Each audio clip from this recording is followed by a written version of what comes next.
माननीय अध्यक्ष महोदय, जो माननीय सदस्य विक्रम जी और त्रिलोक जम्वाल जी ने और रंजीत जी ने तो पहले कह भी दिया। मुझे लगता है कि मैं उनकी बात को सपोर्ट करता हूं, और सपोर्ट करने की वजह यह है कि एक तो सामने हम सरकार को देख रहे हैं कि ऐसी सोच बन गई है कि ज़्यादा चाहिए, जल्दी चाहिए, अभी चाहिए।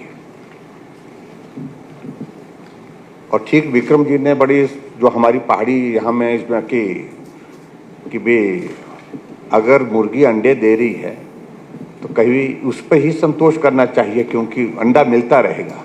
अगर मुर्गी ही मार दी तो उस सूरत में ना अंडा मिलेगा, फिर आने वाले समय में ना मुर्गी रहेगी। परिस्थिति तो ये पैदा हो रही है। एक तरफ से माननीय मुख्यमंत्री जा रहे हैं इन्वेस्टर्स को अट्रैक्ट करने के लिए, उनको इनविटेशन देने के लिए दुबई। एक तरफ से आप कह रहे हैं कि प्राइवेट सेक्टर का इन्वेस्टमेंट हिमाचल प्रदेश में आना चाहिए, और हम इसके पक्षधर हैं, क्योंकि प्राइवेट सेक्टर के इन्वेस्टमेंट आना चाहिए। क्यों नहीं आना चाहिए? आना चाहिए। उनका कंट्रीब्यूशन हिमाचल के डेवलपमेंट में होना चाहिए। लेकिन इस प्रकार के हालात हम पैदा करेंगे। हम पावर टैरिफ हम बढ़ा करके दे रहे हैं, जो एकमात्र अट्रैक्शन हिमाचल प्रदेश में था, जो पर्टिकुलरली कि हिमाचल प्रदेश में क्यों आते थे कि यहां पर एश्योर्ड पावर सप्लाई मिलती थी और सस्ती मिलती थी। और उसके बाद इंडस्ट्री हिमाचल प्रदेश में आई, और आज हमारे एडजॉइनिंग स्टेट ने हमसे सस्ती कर दी बिजली। इंडस्ट्री वाले बोलते थे जिस कारण से हम हिमाचल में आए थे इंडस्ट्री लगाने के लिए, वो तो कारण ही खत्म हो गया। अब हमको हरियाणा में सस्ती मिल रही है, पंजाब में सस्ती मिल रही है, उत्तराखंड में सस्ती मिल रही है, यूपी में सस्ती मिल रही है। हम काहे को रहे हैं आपके यहाँ?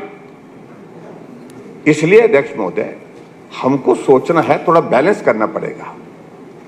और बैलेंस करने के लिए ये बहुत आवश्यक है, जो पर्टिकुलरली जो आज की ये भी जो अमेंडमेंट, एक तो मैं भाई मुकेश जी वाली इनके विभाग से संबंधित जो वाटर कमीशन का जो एक साल में ही आपको अमेंडमेंट लानी पड़ गई। पहले क्यों नहीं सोचा इस सारी चीज को लेकर? प्लीज दैट स्टैंड पास्ट ना हो गया, लेकिन मैं जिक्र कर रहा हूं।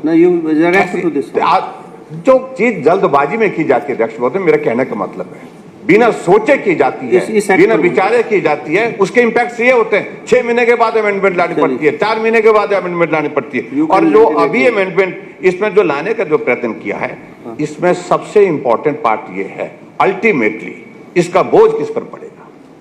बोझ पड़ेगा जो रेत खरीदने वाला होगा, वो गरीब आदमी भी होगा, जो बजरा खरीदने वाला होगा। डेवलपमेंट के हमारे प्रोजेक्ट्स वो सारे के सारे जो है, जब रेत बजरी आपकी महंगी हो जाएगी तो स्वाभाविक रूप से उसमें उसका इम्पैक्ट होगा। इसलिए मेरा ये कहने का मतलब है, जो जितनी कर की है, अगर 5% रखा हुआ लीज इस पर, तो उस पर उसको बढ़ाने की आवश्यकता नहीं है। और जो खासतौर से जिसका जिक्र त्रिलोक जी ने जोर से किया, क्योंकि जो आपने जो अमेंडमेंट जो उसमें जो आपकी जो मंशा है, जो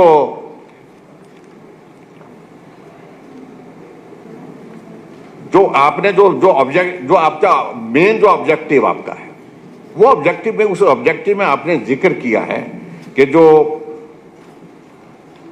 duty on the transfer of property by companies on merger, amalgamation, demerger और डिसोल्यूशन, ये इस पर आपने बात कही है।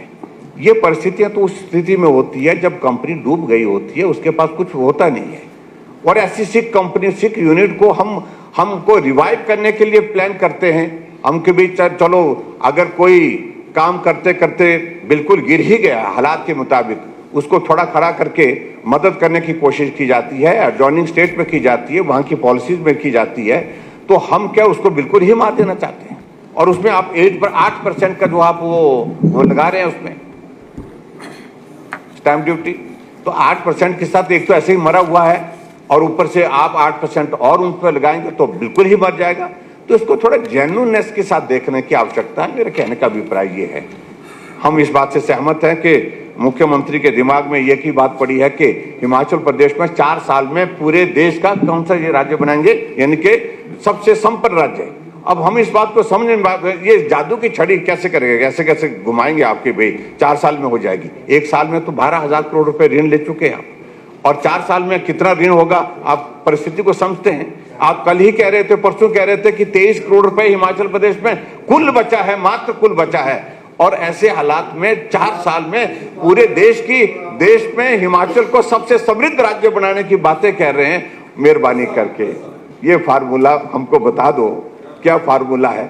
और या तो मेरा कहने का मतलब बहुत हो गई ये कहानी झूठ की, ये गारंटी की, मेहरबानी करके इनको बंद करिए। मैं यही कहना चाहूंगा। अध्यक्ष महोदय, मैं यही कहूंगा कि मुझे लगता है कि ये जो अमेंडमेंट लाई गई इसकी आवश्यकता नहीं, इस पर पुनर्विचार कर दे इसको फिलहाल।